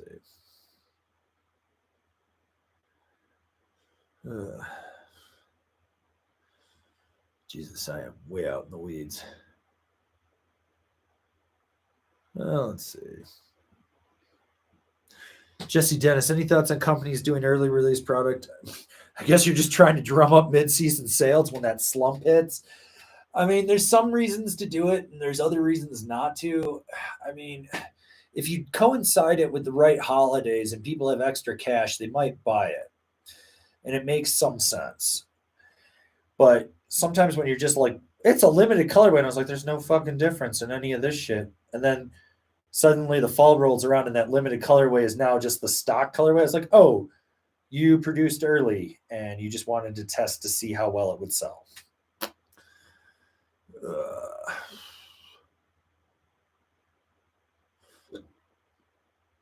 All right, let's see.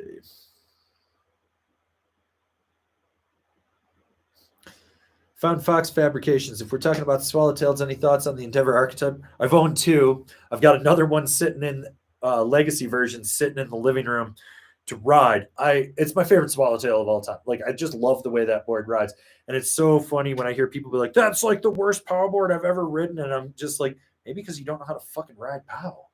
I was like, when that thing gets up to speed and you're planing on top, it's a fucking hovercraft, dude. You're just like, that tail sinks. I love that board. Like it's got, you can just ride it all over the whole resort. So yeah.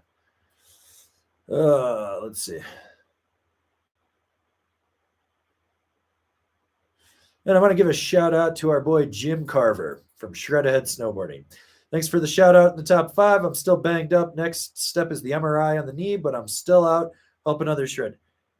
Jim, you are the greatest grandfather to snowboarding that we have. Thank you for everything you do, you and Ted. Okay. Josiah Bartle. I overheard a guy at Christie Sports looking for a carving every summer, and it was so hard not chiming in to tell him to get a camber board. The rep even brought up that ice carving at Georgetown video. Oh my God. Fuck. Hope Nick Larson got paid for that. Fuck. Carving every summer.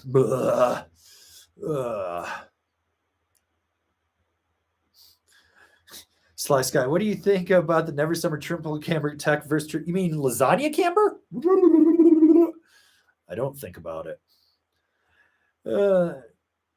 Okay, Stephen Long, do you have any suggestions on how to tell if you need softer or stiffer boots bindings? Well, it's a lot of that is like really personal preference in there, but the big thing is, so let's say you got a soft setup already, you're going into a carve and your boot is just collapsing in on itself before it even engages it on edge. Like you're just over flexing your ankle. Your ankles are super tired at the end of the day. Maybe the arches of your feet, because you're going so hard into your toe, your feet are actually lifting up. Then yeah, you probably need a stiffer boot, something that's going to be more responsive in there. Now, conversely, if you're in a stiff boot and you're trying to flex and you get no flex, so you're basically like, you flex the cuff forward and it just hits and it's like that, you might need something a little more soft. But a lot of that really is personal preference. But the big thing is check and see if your ankles are hurt. Okay. Jerry TS. Hello. I used the K2 Masis boots. First year was fine, but now got blisters on the ankles. Hurts a lot. What should I do? Also, how should this be tight? First boa, then outside. Can't seem to find out how to. Sounds like your boot's loose and your fucking heel's moving around if you're getting blisters. So, first off, you do the internal, get that nice and snug. Then, when you're doing the shell, flex your knee over the toe. So you want to bring it over like that, then tighten it down. That's going to suck it back into the heel pocket in there. And that's what you really want to do. But realistically, if you're getting blisters on your ankles, your foot's moving around. Maybe you're wearing 2 pairs of socks. I don't know. Maybe you got shitty ass cotton socks. I don't know what's going on there, but you should not be getting blisters. But it really sounds like the boot's too big. Okay.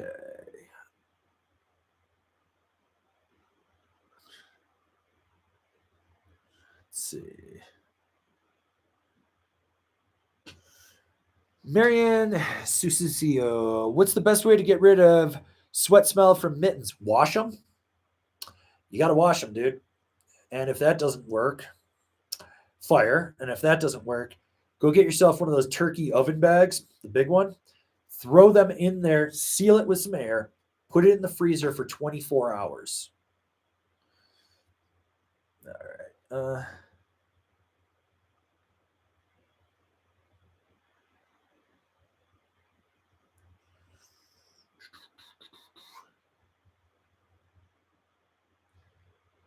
All right.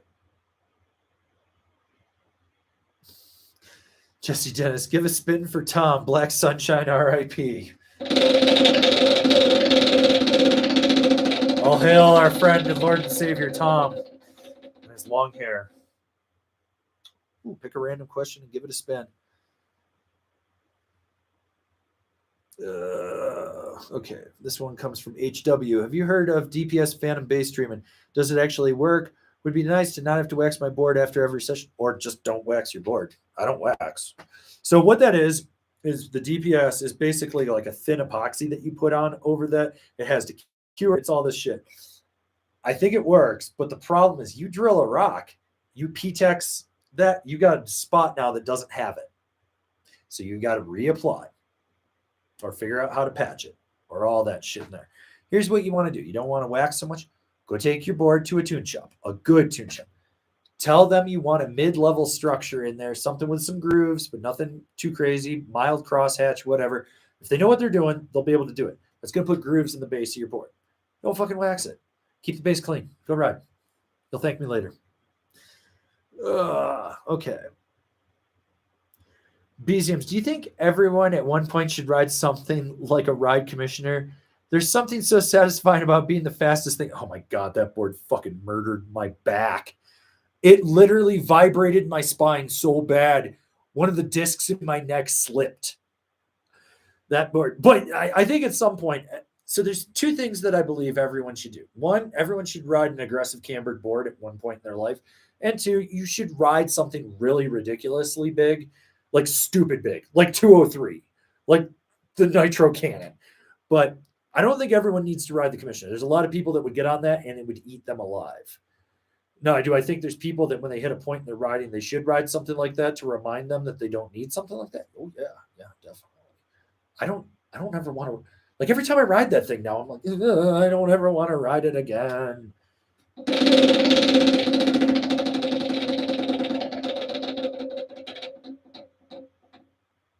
Ooh, person 3 above gets a spin. 1, 2, 3. Oh, that's our boy HW.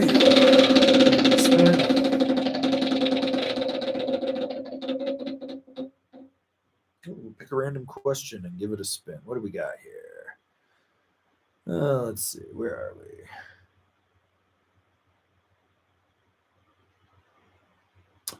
We'll take this one from Peter Velarde. Okay, looking to replace my power board for next season. Want something aggressive for small cliff drops, rutted out terrain, just general aggressive terrain, snowbird, and floaty, obviously. K2 passport. The passport would work, but I think you'd be better off going to an excavator. You'd thank me in the long run on that. Although you might not have enough tail for that. Let's see what else would be out there. Like you might like a flagship or an ultra flagship from Jones. An underrated gem would be the Yes Pick Your Line on Ink. That board, very underrated too. Got good dampening in it too. So, and very floaty. Very, very floaty. So yeah. Okay. So, anyways, gotta give you a spin.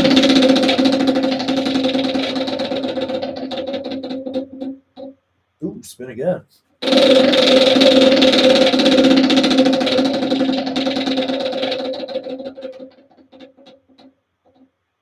Remember to ollie those slow signs.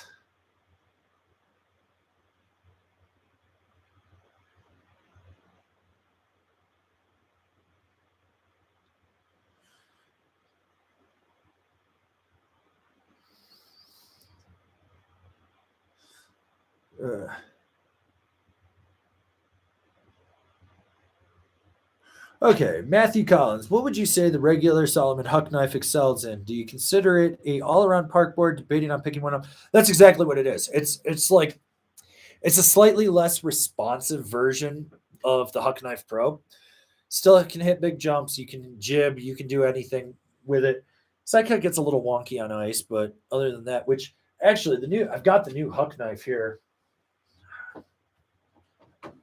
So they actually changed the tip geometry in it for next year. They mellowed it out so it's not as an aggressive kick and bumped out the contact point a little bit more and that. But yeah, that's the new Solomon Huck Knife for next year, which I think I'm going to try. Or no, this is the Pro. Whoops, my bad. Still, it's the Pro. I got the regular one in the hallway. Thought I grabbed it, but my bad. All right. Okay, Joe X with the super chat. What would be the best way to add material to Gore-Tex to stop the edge of my board from cutting my jacket? Was thinking leather or felt spray glued on. Duct tape? I don't know, man. I honestly have no idea. I don't have that problem at all. I just drag my shit everywhere. Then again, I've been buying all the vintage L1 outerwear on eBay, so I just keep buying retro outerwear. Ooh, person 3 above gets a spin. That's our boy David Dixon. My boots never fitted better after following your boot fitting guide. A++++. Will recommend. I'm redoing all those. And I'm going to make some new ones too. So, ooh. All right, David, won yourself a medium sticker pack. All I got to do is email me info@angrysnowboarder, and I'll get that in the mail to you. All right.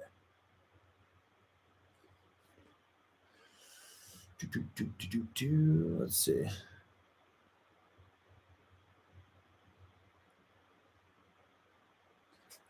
Ugh. Oh, God. Let's see. Where are we?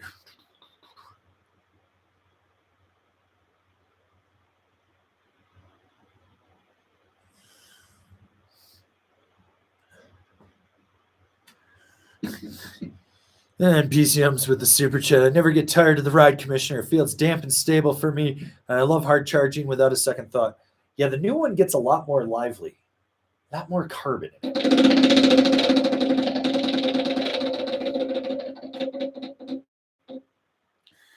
Oh, there you go. Won yourself a small sticker pack. You know how to claim it if you want it.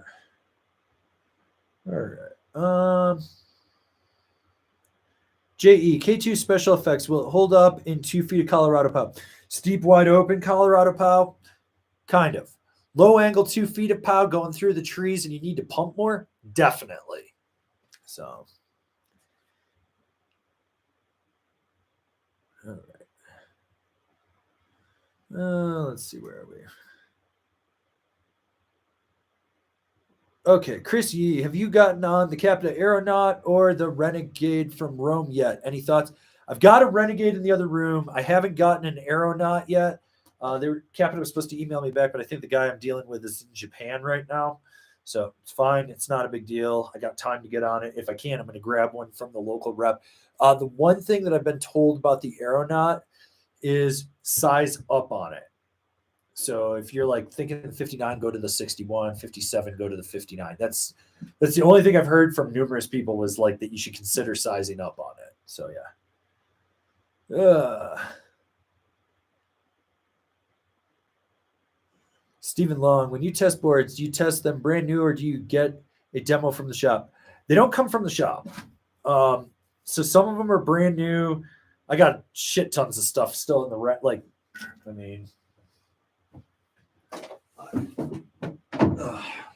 like this new Morning Glory from Amplid, that's still in the wrapper in there. But some of their boards came from their demo fleet as well. So you end up with stuff that's sometimes it's been ridden in demos once or twice. Sometimes it's marketing guys that used it for photos. 1 year, Ride sent me stuff, and I'm pretty sure the marketing manager, it was his personal board. He was just like, just take it. I don't care. I'm going to get next year's already. And I was like, wait, like this one? And he's like, no, the year after that. And I was like, oh, Jesus. Okay. So, yeah. So, but basically, they send me, I get a lot of stuff from my local reps too. So it's their demo fleet. So sometimes it's been ridden a little bit. My guys are around here pretty good with keeping stuff tuned up and whatnot. All right. Let's see.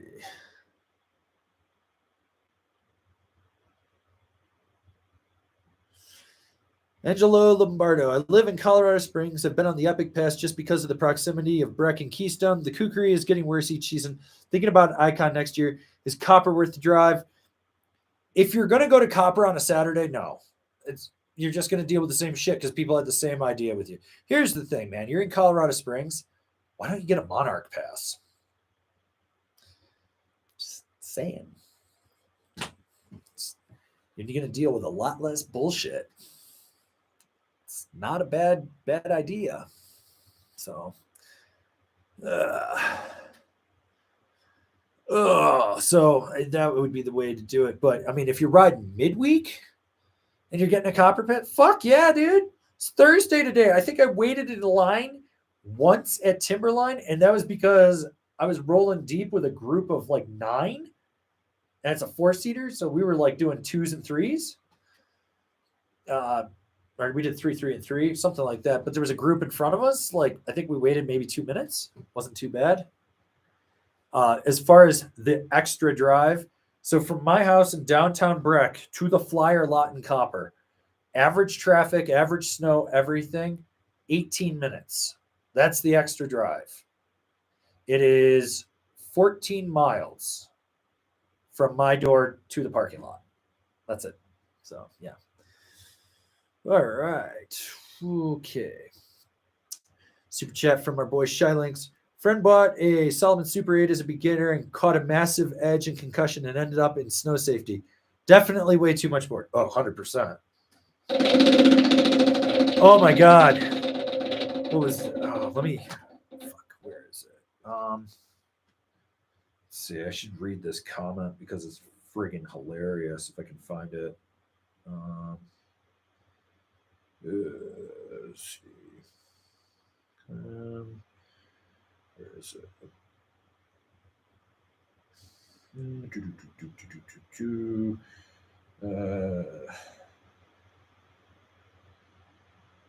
Should do a 2023 review. Let's see, where is it?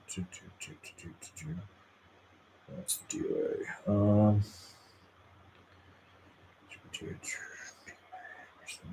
I got to read this because this comment was just like the most stupid thing I think I've ever read in a long ass time, and I was just like, oh my God, I want to punch this guy in the face. Let's see, comments. Where is it?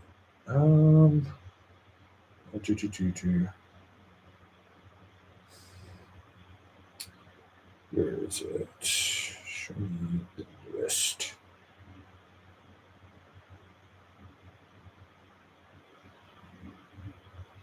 Yeah, this is it. This guy left this comment. This is for anyone that might be thinking, as a first beginner rider, I'm buying this board.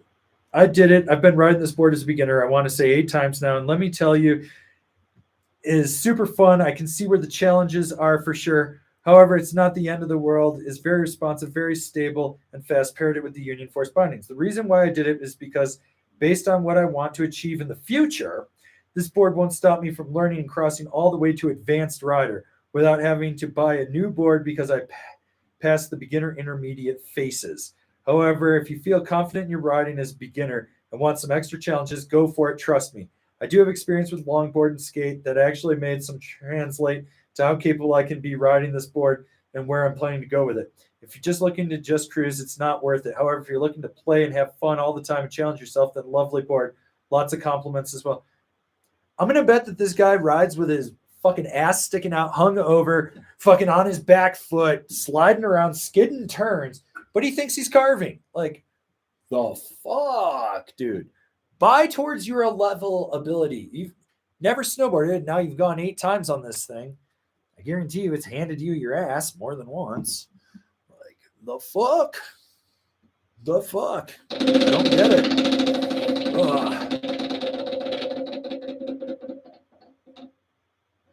Ugh. Shop local. Okay. Quark-Tashep Michesef. Hey there, big fan of your show. You've ridden a lot of Ampli boards. Did you get a chance to ride the data? I have the data in the other room. I haven't ridden it yet. Okay. Chris J, you mentioned you rode and liked the Goliath Plus. Did they reshape it for next season? They did. I don't have the Goliath Plus right now. I had to give it to Grant Giller because he needed to go ride it. But yes, they moved factories. They're over in Titan in China, but they reshaped. So new shape on the tip. Tip kick is a little different. You got your 3BT. The side cut is a little different on it. This is the regular Goliath. I haven't ridden this yet, but judging how much I like the Goliath Plus, this will probably just be a little too soft for me. The one thing I do notice is their boards tend to be a little softer this year than they've been in the past. So we'll see. But yeah. Ugh. All right. Jesse Dennis with the super chat. Ride blew it with the Looney Tunes collab. Should have used the old art. Such a letdown. I was like, dude, right? Straight up. So for anyone that doesn't know, back in the 90s, Ride used some Looney Tunes graphics, Fat Albert and stuff with their pro teams graphics, got hit with a cease and desist. This year, Ride partnered with Looney Tunes, Warner Brothers, and released it, and they did not use that vintage graphics, which they should have. Totally should have.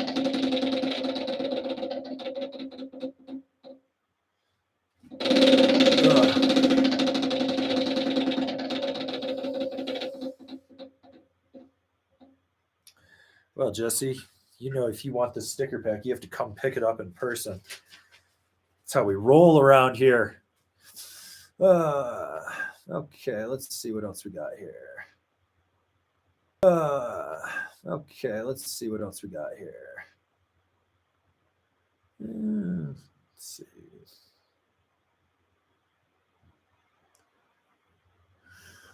Jack Carpenter, I ride pretty soft bindings. Would stiffer bindings help my feet, ankles, soreness, riding in choppy snow? It's not that the softness, it's the dampness of it. So if soft bindings tend to not have dampening underfoot, and if you have more dampening, that reduces that chatter that's going up. Soft bindings also tend to have softer straps. With softer straps, you're putting more ankle flex to do the same thing. So if you have a stiffer strap, it becomes a more responsive binding. I would say, if anything, keep the soft bindings, go to a slightly stiffer boot. And that would really help you with that. Or if you're on a budget, you're not going to get new boots, you love your boots, whatever, and that, then yes, you definitely want to bump up to something, but make sure it's incremental. You don't want to just go like softest to the stiffest. You want to find something in the middle. And I would definitely look at like something that's got better dampening. Your Battalions, your Roams, Nitro are really, really solid. Okay. Let's see what else we got here. Root, do you like the crepe cart? The crepe cart is for fucking tourist dumbasses that don't know that the best crepes are at the French bakery. Root, do you like the crepe cart? The crepe cart is for fucking tourist dumbasses that don't know that the best crepes are at the French bakery 1 block down on the right. So for anyone that doesn't know, we have a shitty ass crepe cart on Main Street in Breck. Place fucking sucks. A lot of the people that work there are probably strung out on heroin and shit. The owner's a fucking kook. Fuck that guy. Alex sucks. That shit's overpriced. It's whack as fuck. On top of the fact they don't make fresh crepes anymore. They don't make their own batter. It's all pre-made frozen shit. Fuck that place. Oh my God, I'm not even answering that question. Okay, let's see. We'll take the super chat from Dog Drafts. Sunlight Mountain Resort worth riding. Thinking about coupling it with Glenwood Springs next year. If not, we'll spring for a better place. I've never been to Sunlight, but I have a lot of friends that have gone there, and it's a fun little place. I mean, if you're doing like one day, it's not a bad option to swing into and check it out. I was going to try to make it over there sometime this month. We'll see. But, you know, I mean, if you're staying in Glenwood at that point, I'd drive down to Aspen, go there. But, you know, but if you're looking for like the novelty, less glitz, something easy, and you're going to go hit the hot springs in Glenwood, yeah, I'd say go do it for sure.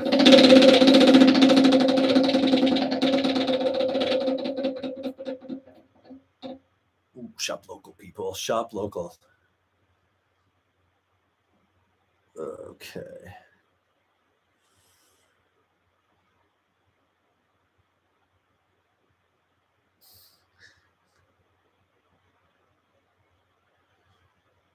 Goldstein, own a Capita outer space living. Any suggestions to add depth to the quiver? Really considering a lip checker? No, that's a fucking lateral move. Ew, gross. No, you want to get a powder board? Go buy a Navigator from Capita. You'll thank me later. Orca? It's a lateral move.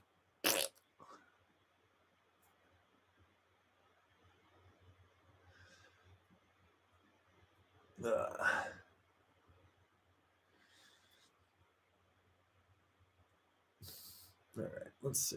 Where are we?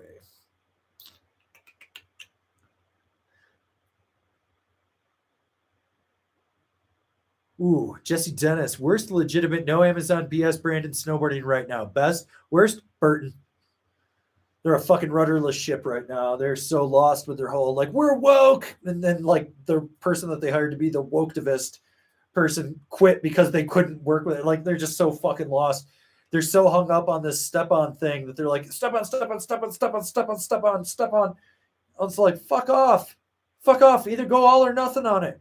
They make so much mediocre shit. They're just so fucking lost. Got a bunch of fucking troglodytes over there running it. Like, oh, Burton can suck a fart out of my ass as a brand. Like, kind of just hit the point where I just don't give a fuck about them. Right now, for best brands, like honestly, I think Ride K2 are just absolutely crushing it. Absolutely crushing it. Ride just put out their 30-year movie. They got that 30-year book. Fucking so much history coming out there. K2's redoing all their bindings next year. Like you look at what they're doing, and it's so cool. If you're talking like little core brands that are killing it, I think Dinos is still doing some great shit out there. Amplit's got a cool thing. Karua. There's so many cool brands out there right now, like that are just doing great things.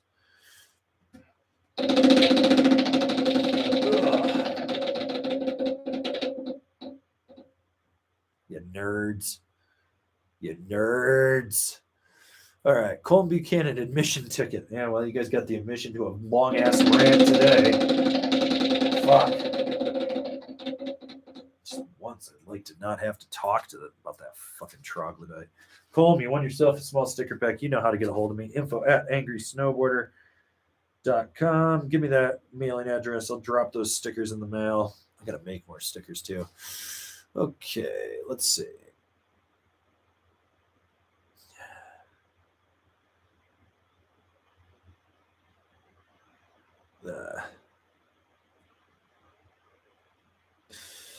Oh man. All right. Anyways, I think we're slowing down. So let's get those final questions in here. Let's get those answered because I want to go get some goddamn motherfucking wontons at the world's highest tiki bar.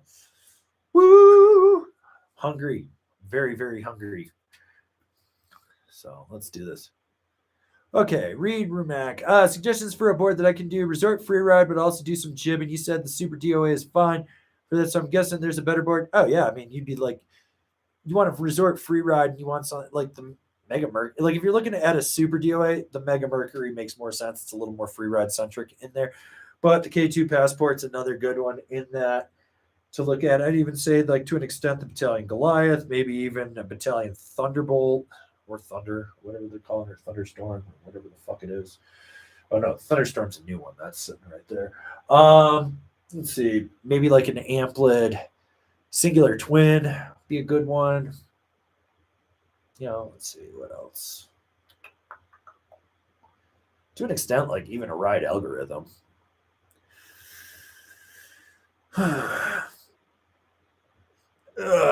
Live. Your legacy doesn't mean shit. When you're dead, you're dead. Enjoy it while you can. It's a short ride. Okay. Let's see. We got Andre. Thoughts between the K2 Antidote and the Nitro Team Pro. The Antidote is better in powder. It's got that slight 3D shaping to it that bevels up half the contact point on the nose, and it's got that pointy tip in there. So if you're like looking for riding more pow, it's better. The Nitro Team Pro is better at being like a resort board, in my opinion. It's more well balanced, kind of do everything.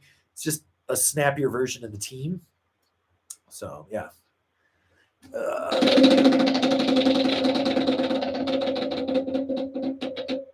Ooh, yeah, Andre, won yourself a medium sticker pack, sir. Email me info@angrysnowboarder with that mailing address, and I'll get that in the mail to you. Okay, so Josiah Bartle, difference between the Mountain Pig and the Berserker. Also, that Tiki Bar slip. So, Mountain Pig's part of the Pig series, so it's slightly volume shifted, so you can actually ride it smaller. It's also super wide. Side cut's different. You have the split tail in it as well, which changes when you're on edge. So, when you're on edge and you're driving from the middle of the board back through the tail with that split tail, you get a little bit more play where the Berserker has a solid tail. So, when you're on it, you're just getting straight power out of it. I do find that the Mountain Pig is stiffer than the Berserker.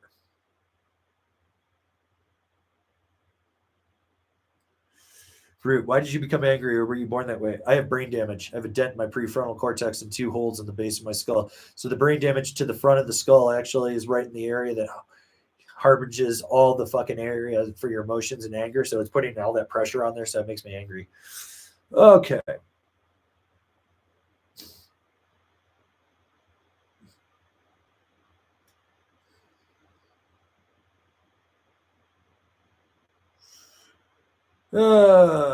Let's see.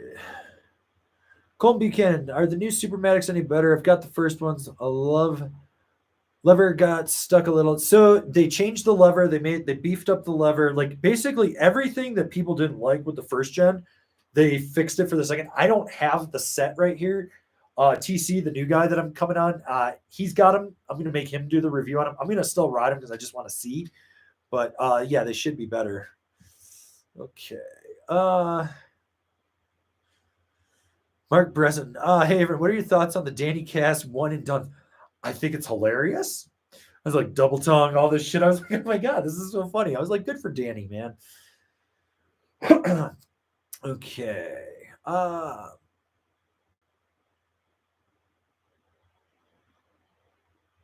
Let's see. Stoke down photos. Is the Rome stale fish similar to the dance hall? Yes. It's stiffer though. If you want something more comparable to it, Service Dog from Rome would be flex-wise similar. All right. You're getting, yeah, I'm just done with you. Boop. Okay.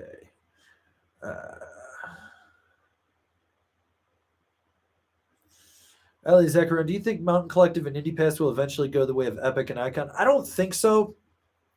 They might add more days, which I mean, I'd be stoked if the Indie Pass had more than 2 days, just because there's some resorts that I'm like, I want to be there for like 4. But I had a Mountain Collective one year and I never fucking used it. I also bought an Indie Pass and then, you know, the world shut down.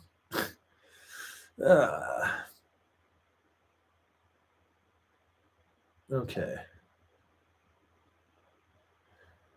Mike K, who makes your favorite stiff but comfortable bindings in 2023? If I was going to go stiff, I just go to a Rome Cleaver. It's essentially just a black label with the ace or with the full wrap on there, and I would just throw the aux strap off and put the old what the Cleaver used to have, the harder foam strap on there, which is what I've been running on all my black labels. That's all I would do for me. But yeah, that's it. Anyways, guys, I've been here an hour and 52 minutes. I feel like I need to go get some food. I got to take the dog out for a walk. So thanks for tuning in. You know, if you're new here, remember to subscribe, click the bell, get those notifications. You want to support us further, swing on over to Angry Snowboarder VIP. There's a link down in the description. Also, for anyone that's looking for something fun to watch, check out the Cultural Mystery link of the week down in the description. I think you guys will really enjoy it. Kevin Jones makes an appearance. So, yeah. Anyways, Monday, new explained video. Wednesday, top 5.